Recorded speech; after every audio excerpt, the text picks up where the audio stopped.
Welcome and thank you for tuning in to Cryptids, Creeps, and Conspiracy. The following content may involve explicit language and materials, so listener discretion is advised.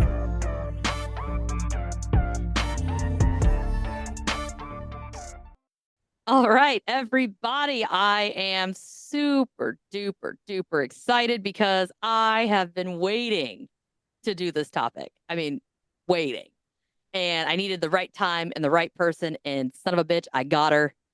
I really don't think I need much of an introduction because we all know her. We all love her. It is Liz from Ouch, Was That a Ghost? Go check out the other episodes, wink, wink, and you can get all that information. I'll also put it down in my description. That way you guys can check it out whenever you, well, I guess, see fit. Also want to remind everybody that you can go also in the links. There's going to be one that just kind of has a description, but it's a hyperlink on there. It'll send you to my link tree. And there is a link to everything on there. I'm talking both the merch sites are on there, the website's on there, social media's on there. You can donate. Please God, I will definitely accept gracefully some donations to keep this son of a bitch rolling. It takes a lot of time and effort, as other people might know, that others listening might not know. But if donations are not necessarily in your wheelhouse, another way that you can help both of us is to go to our podcasts, anywhere you listen, really, and leave us a 5-star review. I know it doesn't seem like much. It takes like 2 seconds. You just go in there, pop on there. If you want to say something nice, I'm down for that. If you want to say something mean, I probably won't read it. But if you want to, whatever tickles your fancy. But leaving those 5-star reviews helps us. It gets us in front of other people, lets us more people searching and all of that awareness stuff.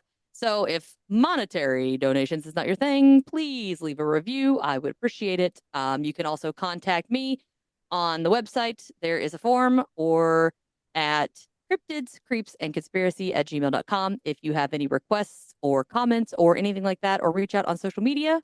I think that pretty much is all of that bullshit. So, Melissa, do you have anything you would like to add before we dive into our topic? I can catch my breath because I was talking too fast. No, I don't think so. I'm excited to hear about the goblins. That's it. So today is part 1. And I love how you equate me with the goblins. You're like, I need the perfect person. I need a perfect. I need. It's her that I know. We've recorded a lot. We go back and forth. We just have good. I feel like we got good chemistry. Yes, that's it. We finish each other's sandwiches. Well, apparently I can't differentiate between a bomb and an IUD. So, oh my sorry, God. that was a pre-recording conversation, but you missed it. Maybe I should start adding those as some, behind the scenes stuff for Patreon subscribers, because it's a good time. But these are not just any goblins.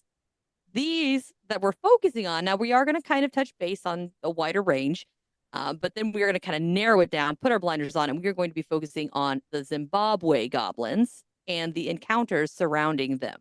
I don't know why I paused. I was like, all right. Jesus. Okay. Woo, I'm good. We're good. Sorry. I really need some food. My medicines were off, so this is going to be a good time. This week, we're going to start our journey with a wild and crazy ride on the Goblin Train, which I'm not sure if that sounds cute and cuddly or really disturbing. We'll get into it. Goblins are mythical creatures whose accounts began in the Germanic and British folklore. Many believe this creature to be rather mischievous in nature, and some are just downright evil. I mean, people just think these things are they're just assholes. We'll get into it. But I think all German folklore has some form of assholeness to it. I think they do. And it just amazes me. Kind of, well, really all of the Eastern European, even up into like Ireland, and I know I can't say that word, Celtic type lore and all of that. Oh, I love Celtic lore. Oh my God, Me too. Take me back to my roots. That being said, there is not just one type of goblin. There are multitudes of descriptions depicting these small-statured mischief makers all over the globe. Certain lore surrounding goblins theorize that they have been earthly inhabitants even before us hairless apes. Although I wonder if they go back to like dinosaurs. Can you imagine a goblin riding a bronchosaurus or whatever those things are called. Bronchiosaurus, is that what it is? Or a freaking raptor? It's like a chicken and it's like a little goblin just like, oh my God, the goblin rodeo. The raptor rodeo. I'm just surprised that they would allow TM. people to merch idea. Note to self, merch idea. Raptor rodeo. Tokoloshe raptor rodeo. Jesus.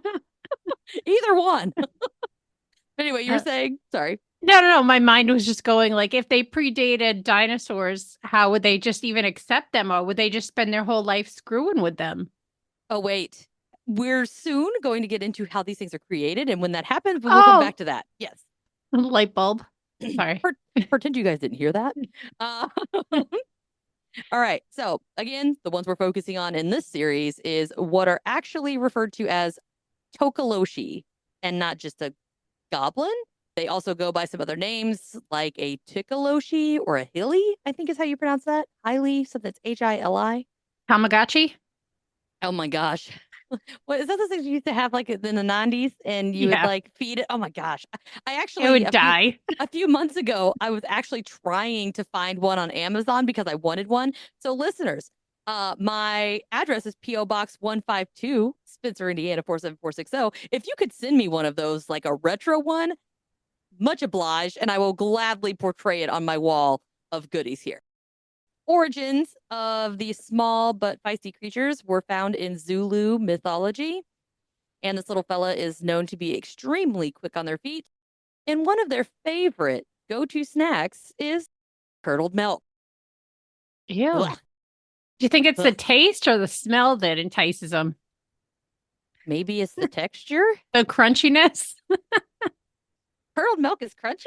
No. I'm sure if it gets extreme, it's probably cottage cheesy type. Sorry, I just finger gunned Melissa. It's okay. Subscribe to the Patreon to see our funny hand gestures. Yeah. People all over the globe tend to fear these beings due to the fact that they are sometimes known to be extremely violent and unpredictable.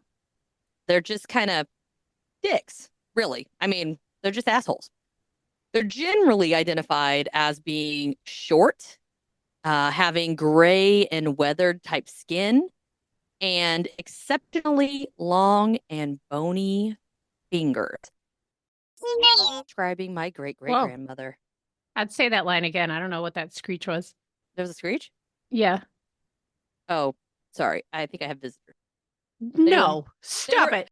Send it to me later and be like, this just happened. Well, I just literally heard like a big, and I wasn't moving. I was just sitting here and I just heard this big. Oh, well, something was moving things back here earlier. Like something made a sound like my curtain moving, like the things on the curtain moving. Yeah, the other day, my camera's facing me, right? Obviously, that's where I keep it. So that makes sense. And all this stuff's here.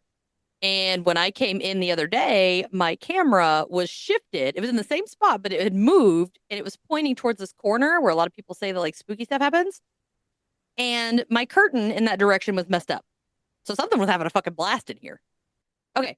Tokoloshes have been mentioned as being covered with hair, having very large ears, and the occasional tail, depending on the Tokoloshe/goblin. There's also a description of being similar to like a gremlin, only with their eyes gouged out. Ah. I know. It's like, oh, cute, cuddly. Oh, dear God. So on the tail, there's no reason why they differentiate, or it's just like, hey, she has green eyes, he has a tail, and that's just like a characteristic? I think it's different by lore and area and ingredients. This is not a sugar, spice, and everything nice scenario. It's more like snips and snails and puppy dog tails. Yeah. So again, for the most part, they sound like super cute, more like the pre-watered, exposed to unfed version of the gremlins. But the hairless cat version.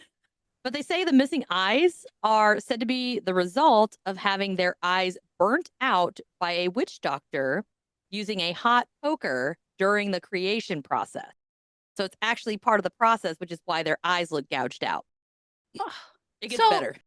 The smell alone that would emit from the eye sockets. Oh, you don't even know yet. Okay, I'm sorry. Continue. No, you're good. You're good. Just you're imagining live flesh being burnt. So it's decaying. I'm just gonna leave that there for a second. Let you fester. But the process also creates a hole in the head from which the doctor rams a rod into the skull of the creature and destroys the brain so that it cannot think for itself. The theory behind this was that without the sight and the ability to think for itself, the Tokoloshe would be more obedient to its master that it was made for. And I'm getting some straight up Jeffrey Dahmer vibes. You know, he used to drill the hole and then pour the acid in. Maybe he was just trying to make Tokoloshes. Ramrod a lobotomy. What was that? Do you remember that one serial killer that their parents? Some communities believe that random body parts and grave dirt are used to create the vessel of this monster that is then brought to life by magic conjured by a priest or sangoma. Kind of like a graveyard Frankenstein. I immediately went to Nightmare Before Christmas with Sally in my head, but I'm wondering, where is the dirt? Is that like a stuffing?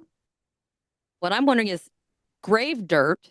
So do they stuff it inside the body, or what do you use? Okay, think of a golem. Gollum. How do you pronounce that? A golem, whatever. They're made out of dirt and clay and whatever, right? So maybe it's just something about, or maybe it's something about the grave that kind of gives it like an empty soul-like appearance. I don't know. So you're saying that it's used more as like a clay to like touch up, like a latex that they're just more like a stuffing. Smoothing. Oh, a stuffing. Okay. Yeah, like the insides of stuff. Like the body parts are there. Well, the body parts would already be full. I mean, unless you skin it, like Ed Gein that shit. Did you? I think that my Ed Gein was only on my Patreon, but on there I mentioned that there is an Ed Gein musical. Were you aware of this? I don't think so. My brother burst into song about what he thought that the musical was about because we never saw it. So he was just my nipple bells. The legend goes that goblins are a curse, and if a person wants to curse someone and make their life a living hell, they contact a sangoma to create a Tokoloshe for the sole purpose of harassing the victim, typically at the request of a scorned soul seeking revenge. Do they need my ex-husband's name, or? And then I can just send them? I can just stick them on them? I wonder if it's like, do you need a name? Is it I wonder if it's witchcraft to where you just need the name, or is it one of those things that you gotta like sneak in and like steal some hair, or I don't know, a pair of underwear, or a piece of hair and some eye of newt. Yeah, you know what I mean? Like something with their DNA, something that they hold valuable, maybe just something, a possession of theirs. I wonder if it's kind of like a, what is it, a voodoo doll? Mm-hmm. Not sure about that. All I know is typically, which there's a lot of women signing up at the sangomas because they were scorned seeking revenge, especially back in the day. Oh my God, you froze on me. I can hear you. Your face is frozen to me. I will wait. You're back. Okay. You just like froze? You're going to be accused of witchcraft anyways. Touche. But we'll get into the pricing. I'm not sure if a woman back in the day would necessarily have the money to do it. We'll see. I don't know. Depends on your theory. Okay. I mean, we are in Zimbabwe. I don't know what the rules are there. I'm pretty sure that women are property too, but I don't know. I can't speak for them. I don't know. I'm just assuming. But a tabloid called the Daily Sun mentioned that although most Tokoloshe are annoying, but primarily harmless, the main concern was that the Tokoloshe would then commit murders and sexual assaults. Yeah. So the Tokoloshe are all male. Not entirely. They didn't say all Tokoloshe would commit assault. It's just the Tokoloshe in general would be murders and assaults. So they are assholes.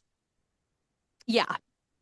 Because, I mean, But with their creation, if you're doing it purely for negativity, then they're like kind of created into I bad guess it's like, energy, you know? what level are we talking? Is it, I mean, we're going to get into the different pricing, honestly, of the Tokoloshe here, like in just a couple seconds, but there's like different levels where it's like, okay, I want a Tokoloshe that's going to be like, every time this motherfucker leaves or wants to leave the house, this son of a bitch steals his car keys and hides them, right? So there's that level of annoying. Or they always leave the toilet seat up, or they always, flatten, let the air out of the tires, or Drink the rest of the milk. yeah, just double fisting it.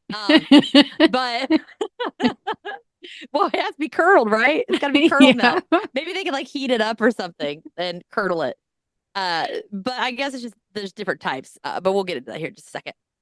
They actually have victims of sexual crimes that made a point to note that the wild Tokoloshe assaulters were equipped with enormous dicks.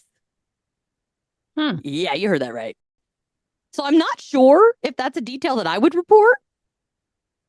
I mean, can you imagine one of these just short shits just walking around with this like huge cock slung over his shoulder like a fucking feather boa? But I'm just picturing what it is. See, in my head, I'm thinking like all these like stitch lines because they're body parts that are thrown together. So you're not getting a fresh one. You're getting like this thing that has been sitting around for maybe a week, maybe 10 years. They bring it to life. I'm thinking, does it really matter? Do you think that could things from the car lot? The wavy arm man? Oh, I'm going to hell. But the elasticity and everything can't just come back unless that's what the magic dirt is for. But even with that, it has to be a smell. I didn't even think about that. What if they just like, okay. Side note, there was a man. I've heard this story before. I think you covered it with Lee. I think there was a woman and she met this man. The man was like head over heels over the girl. The girl was like, eh. And eventually, whatever. She was dying. He took care of her, blah, blah, blah. So yada, yada. Then he hijacks the body. Oh, in a fucking Carl like, Tanzler. Flyer, like what is it? Flyer little wagons. Yeah. And then like makes her body like with hangers and stuff and shoved a tube up her hoo-ha so he could sleep with her. So I guess. So you're thinking he has a PVC pipe? Something. I mean, a flexible pipe. Apparently it's enormous. So in life it was small. So he's like, I got a second time around. I'm doing this right. Like, I just don't understand the concept of giving it a big dick. Oh, if you're okay. It was probably a female. They didn't have tubed galore back then. So they're like, up. Okay. Here we go. Woman finds her cheating ass husband with a little wiener. Or at least an average wiener or below. Must be this tall to ride. But so she goes out and she gets this Tokoloshe. She was like, I want this motherfucker to be hung like a damn horse. I want him to be jealous of the Tokoloshe. Every time he sees it, it's got this huge cack. Cack. Maybe? Cack. Okay, shout out to the Goblin creation business has pretty much been a pretty good gig to get into. A Sangoma by the name of Sakuru Kafura, I think is how you pronounce that, has become extremely popular amongst those who are looking to buy a goblin. He began selling his made-from-scratch goblins to anyone who could afford it back in 1972. Can you imagine how rich this motherfucker would be if Etsy was a thing back then? So he's like the gremlin guy with the mogwais. He's like the Goblin King without the package. I was told if I didn't bring up the guy's package in the episode, I would be upset. So I had to bring up the guy's package. So maybe that's where they got the idea. He really was packing in that, like David Bowie. There's no way that was real. In your face. And all the goblins are at about that level. So yeah, there's no way that shit was real. Since word had gotten out about his ability and success, the man married 12 women and spawned 100 children by the age of 68. Damn. Yeah, that's a lot. And even having such an astonishing number of family members, they've been able to live an amazingly lavish lifestyle because of the success of his Tokoloshe making. And this is all because he was selling his goblins for $500 to $2,500 a pop. Like, I'm clearly And not in the right line of work. their money there must be worth a lot more. Well, so this it just probably says stretches. dollars. This just says dollars. So I'm assuming it was already converted. I'm not sure, but I was assuming it was converted already.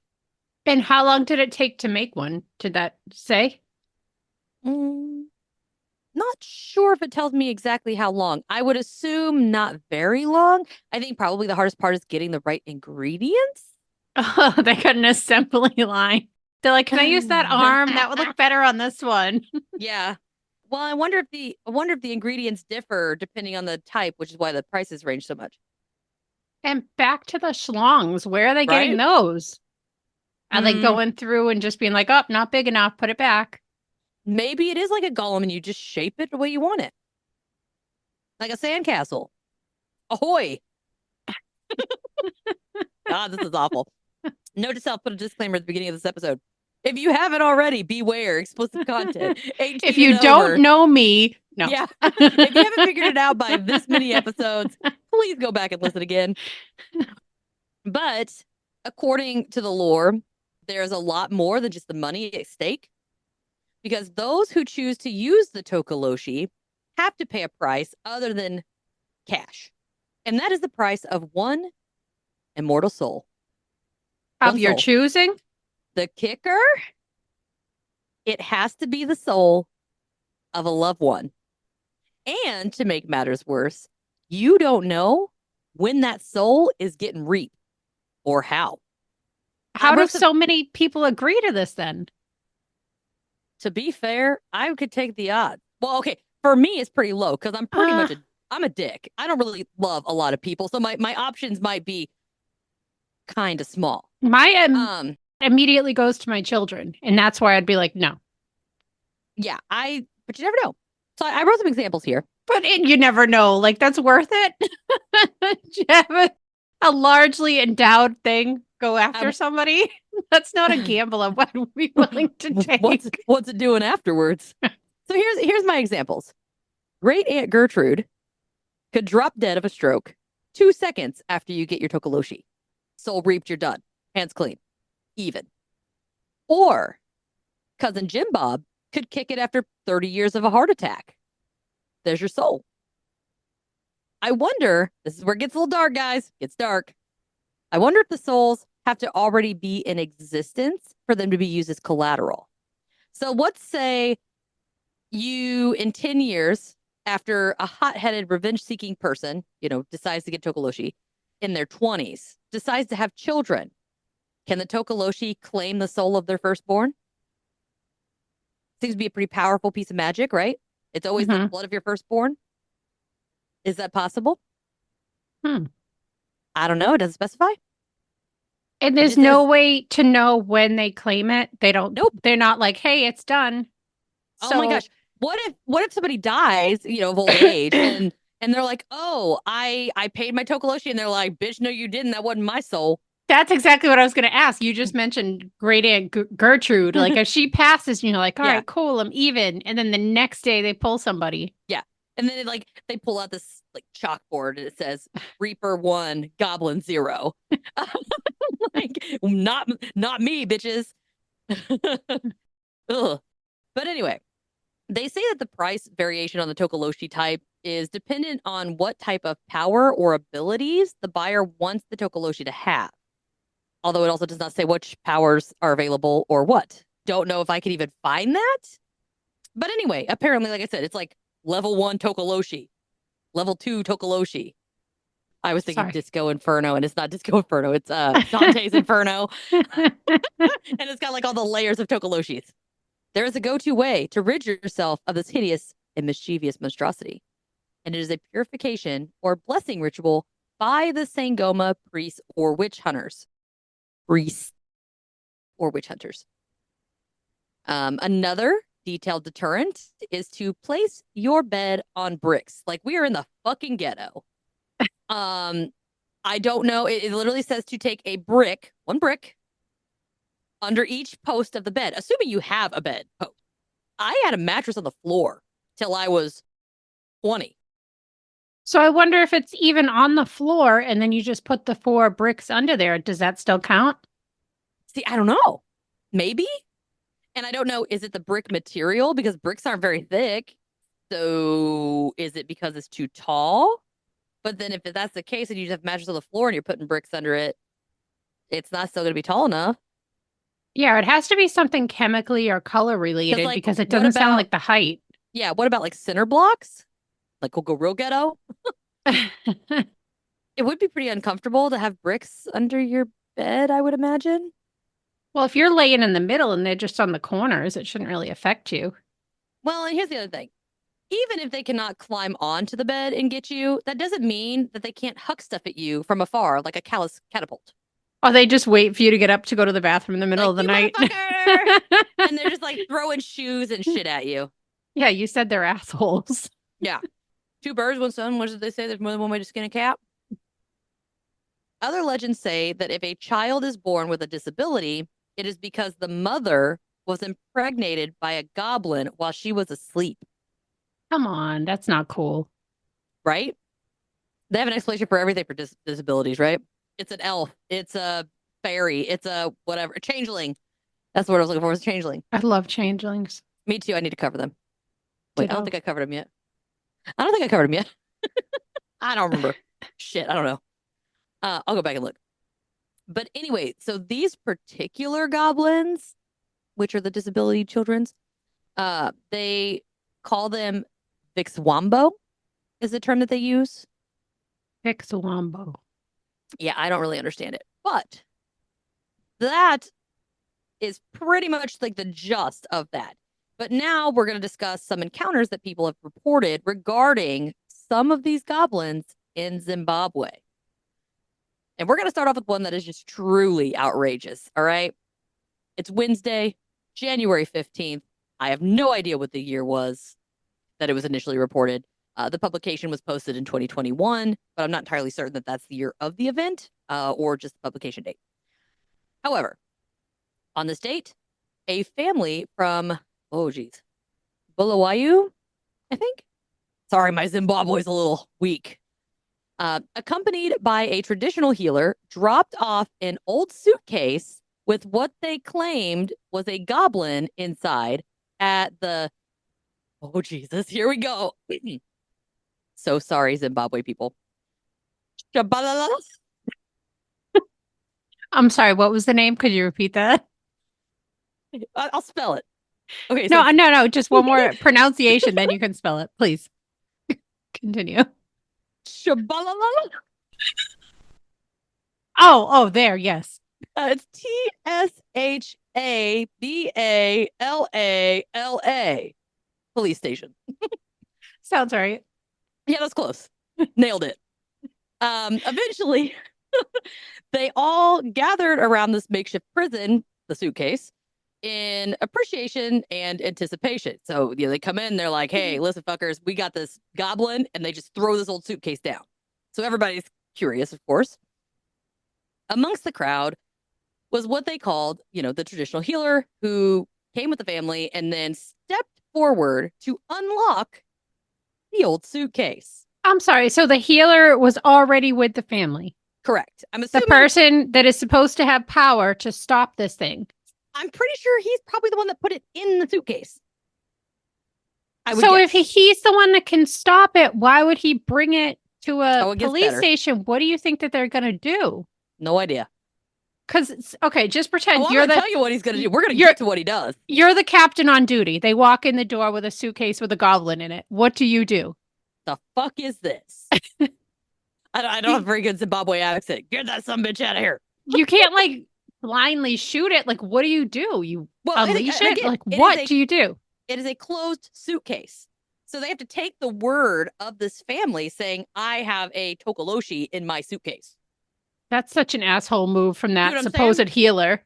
Yeah. I don't know.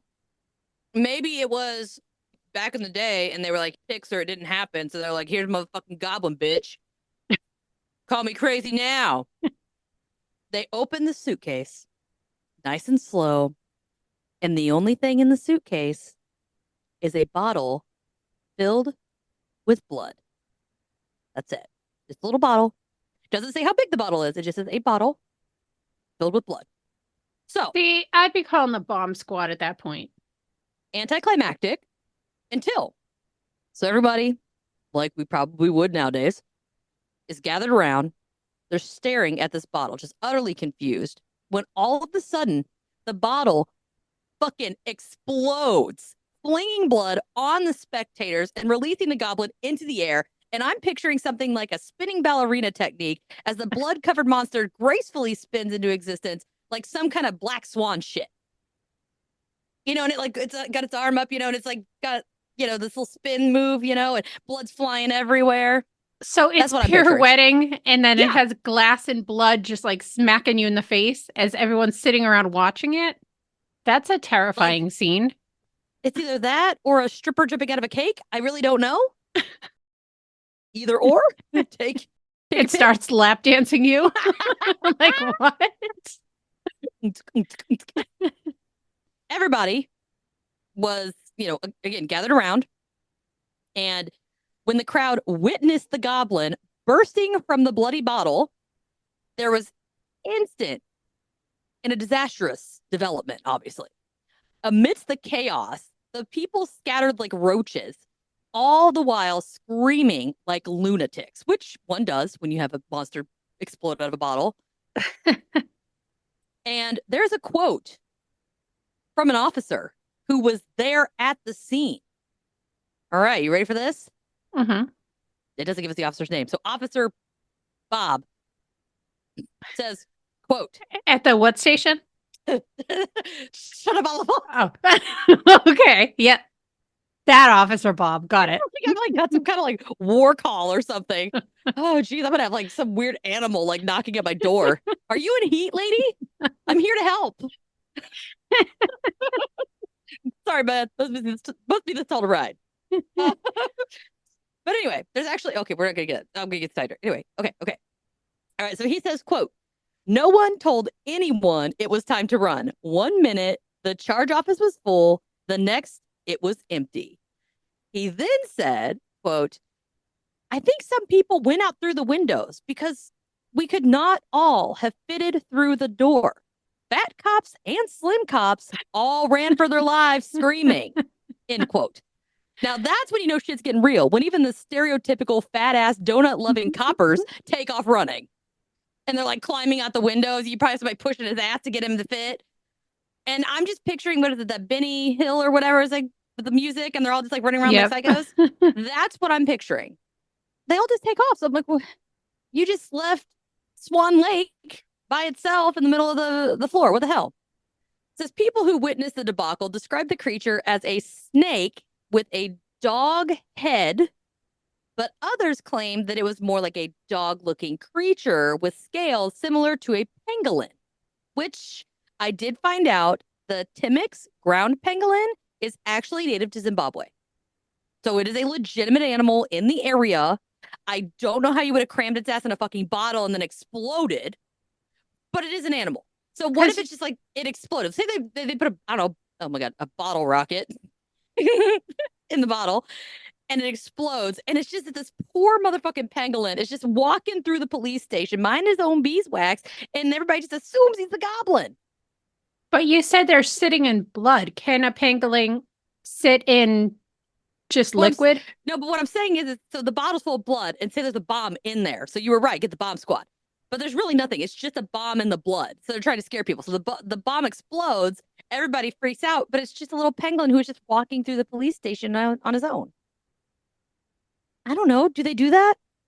Kind of like in Australia, I would assume like a koala or a kangaroo or some shit to just like wander through the police station. I don't know how wild it is out there. Sorry, my outback folks. I really don't know, but it'd be awesome if it did.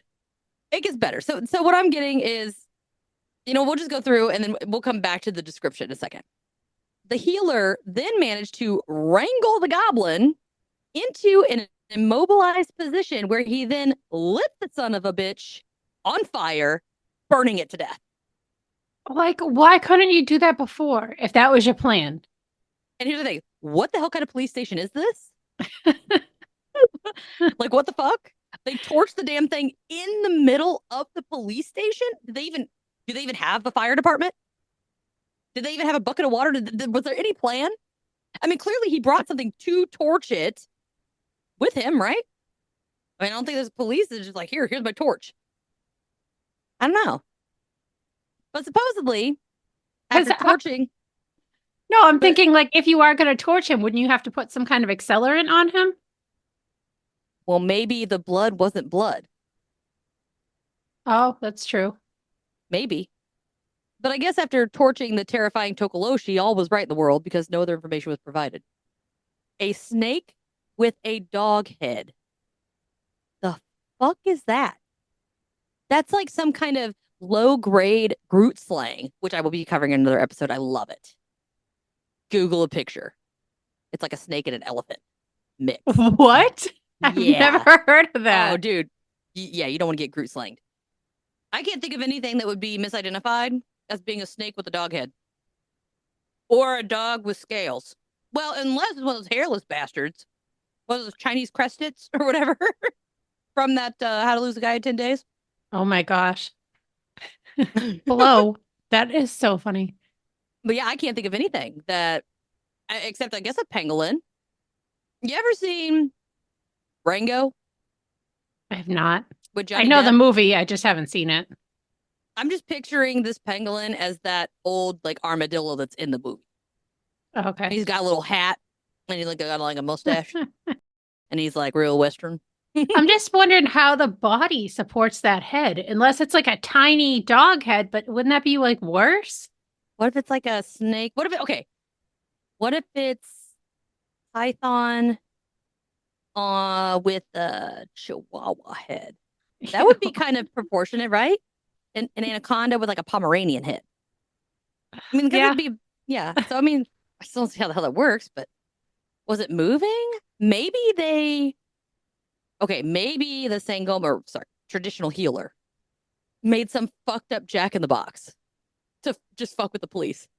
Maybe it wasn't a snake and he was just really packing and that's all people remember. So do not trust eyewitness accounts. Can you describe what you saw to the officer, ma'am? I don't know, but it was 12 long inches. and it was round. It must have been a snake. It was right there between the legs. I don't know. All I saw was, oh my God, all I saw was a long tube with a head at the end. And they weren't talking about that head. Gosh. Well, it must have been circumcised, I guess. Okay. Oh God, this is going to be great. This is going to be a good episode. All right. So the next encounter that was reported was actually on Coast to Coast on September 1st of 2020 and was said to have happened a month before that. So interestingly, it's pretty recent. 2 police officers were executing a standard search warrant at a man's house in Zimbabwe. Again, we're in Zimbabwe. Take a guess why these police officers were checking this guy out. You'll never guess in a million years. That he was making Tokoloshes? Nope. This fucker was being investigated for a string of conspicuously killed canines. Aw. So in the village of Deet, locals had accused this man by the name of Sanderson, oh dear God, Sanderson Bloom Shamayashi. I think it's right. Started off really nice and easy, and then I don't know what happened. Yeah. I even have it like dashed out. Shamuyashi. Okay. Of poisoning the poor puppers. The search was to attempt to obtain chemical or hazardous evidence to prove his guilt in the poisonings. While searching, they suddenly hauled ass out of the room, supposedly stumbling across some goblins that were stowed away in, you guessed it, another damn suitcase. Like, what's up with the suitcases? So they tripped over goblins that were in the suitcase. How did they know there were goblins in there? I think it might have been like, if they're in there and they're getting riled up, maybe they like are in there, they walk by and then they like tip the suitcase, trying to like scoot the suitcase. You know what I mean? And it's like a pregnant belly and you see like a foot and like his wiener and his a hand like just pushing. Well, I'm thinking they didn't know that it was Zoblins. woo, goblins in the suitcase until they tripped over it and probably unlatched it. And then it was like, yeah. So That you would be think my a guess. goblin head just popped out on the side?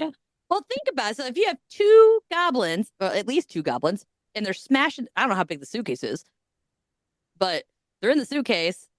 And it because they used to have those suitcases that had this like the spring, so all you had to do was unclick it and it would automatically open. Oh, yeah. So that's what I'm picturing. That or it falls over and it flips the weight of them flopping around, opens the suitcase, and all of a sudden you got, I'm picturing like two Tokoloshe standing there like covering their junk, like they're oh shit, and the cops are like, and they take off. That's what I'm picturing.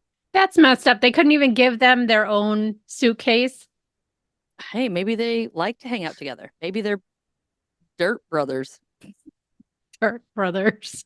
We're cut from the same man.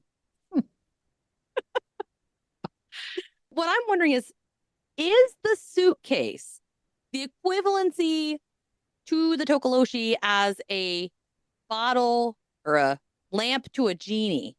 Maybe it's like the only thing that they only go into the suitcase. Or they line the suitcase with some bricks and then it cannot make it through. They grind up some brick dust or something and like paint it. That's a good thought. I didn't even think about that. Because I was trying to think of like, what does a brick and a suitcase have in common? There's no similar material, is there? You'd have to put the brick on there. I was thinking you were going to give me like this really badass punchline. Oh, no. What does a suitcase and a brick have in common? I was like, okay, yeah. Yeah, I'm listening. Drop the ball on that one. Sorry. And I'm supposed to be an improv. Although, again, I don't know of any police force that is willing to put that much effort into some dead dogs. A town resident professed that they laid witness to the search when they say that the local police, and I quote, were shocked when they saw strange beings, which they believed were goblins, and were seen running for their dear lives, end quote. The police then suspected that the creatures that emerged from the cases were, in fact, what they called a Tokoloshe. The family being searched swore that there was no such creature residing in their home and insisted the village locate and hire witch doctors to hunt down and capture the monsters that the police said they encountered. What do you think? Like, what could possibly have come out of this suitcase that would make officers be like, some bitch, that's goblin? I mean, a pangolin, apparently. See, I just keep going back to like Sally in my head from Nightmare Before Christmas. I'm picturing like stitch lines everywhere. Like, why would you immediately be like goblin? But she wasn't flesh and dirt. She was like it's like she was a shell. She wasn't like a solid piece of flesh. She was basically when you stuff your trash bags. Okay, that might be a Midwestern thing. Where you stuff the trash bags with your dry leaves and you leave them by the road. And sometimes they have little pumpkin faces on them, but they're just a bag full of leaves. That's basically Sally. Yeah, no, I know. Have, like, meat. I know that these guys are supposed to have their eyes gone and their head gone, but my head immediately keeps picturing her when I'm like, stop. But that's how my brain I picture the guy in the wheelchair wheeling in, finishing her up. Sally. That's pretty good, wasn't it? It would have to be like their faces or something that would make them immediately react and say that's a goblin if they're just missing eyes. This is like the worst fucking idea ever. What if he had daughters? And the daughters had these American Girl dolls. But the daughters were like real fucked up. And they like burned the eyes out of their dolls. $200 dolls. I'd be pissed, but yeah, go ahead. Well, maybe they're like knockoffs. I don't know. Okay. But I'm just picturing like this doll, like a giant, like a my-sized Barbie, right? Because that's about the same size, like a fat my-sized Barbie. Apparently, nothing specified that they were males. So what the fuck would come out of that suitcase that would look like that? A hairless cat. A blind hairless cat. Too many accidents. It's on his 9th life. Yeah, I have no idea what they would be mistaking. Yeah, I got nothing. What if, I'm so sorry, listeners. What if they're little people in the suitcase? it's not like Zimbabwe never had a mid. I don't know shit about fuck. All right. Don't at me. I'm ignorant. Okay. That should be a shirt. I don't know shit about fuck. If I could get away with it and not get it flagged on my screen, I would make one. That would be horrific if that's what they did. What if they had him as slaves? It's just the only problem I have with that is the amount of them that they were making at that time. I don't think that would correlate with how many people were born like that. What if they had a little person farm? On the Tokoloshe for part 1. The suitcase bandits. You made me not be able to think after you said about the breeding farms. You broke my brain. Well, I mean, it's all a recessive trait, right? So you got to have both parties be a recessive trait carrier to get the recessive trait, right? That's how I got here, because I have red hair and I have brown eyes, which brown eyes are dominant, but usually we don't have like hazel or whatever. Again, show everybody love. Go out there. Anybody who's on here, especially Miss Liz, because I'm sorry, guys, she's my favorite. And my spooks agree. They say vote Melissa. Please rate, review, share, tell everybody. The biggest way that we can get things moving is for you guys to tell other people about us so that they can then listen and then make us like podcast herpes, just spread us around. Podcast herpes. Well, it sticks with you. So I don't know. I couldn't think of anything besides herpes. Yeah. So on that note, I will talk to you guys later. See ya. Bye. Thank you for listening to this week's episode. Please subscribe, rate, and review anywhere you listen. This is more beneficial than you may know and will help others locate the podcast. Don't forget to check out my Patreon page as well. We currently have 2 tiers. The Snallygaster tier that'll get you unedited bonus audio, a sticker, a shout out on the podcast, and access to the private Discord server. The second tier is the Phantom tier, and that'll get you all of the benefits of the Snallygaster tier, plus access to live streams and Q&A sessions, and is the only place you can access all video footage from regular episodes as well as the Patreon exclusive episodes. You can subscribe today at patreon.com/cryptids, creeps, and conspiracy. Don't forget to head over to the TeePublic website and take a look at a variety of merch options that are available. You can also find and follow me on Instagram, Facebook, Threads, TikTok, X, and YouTube. All of these links can be found in the description of this episode under the Linktree hyperlink. Until next time, my friends, dare to believe.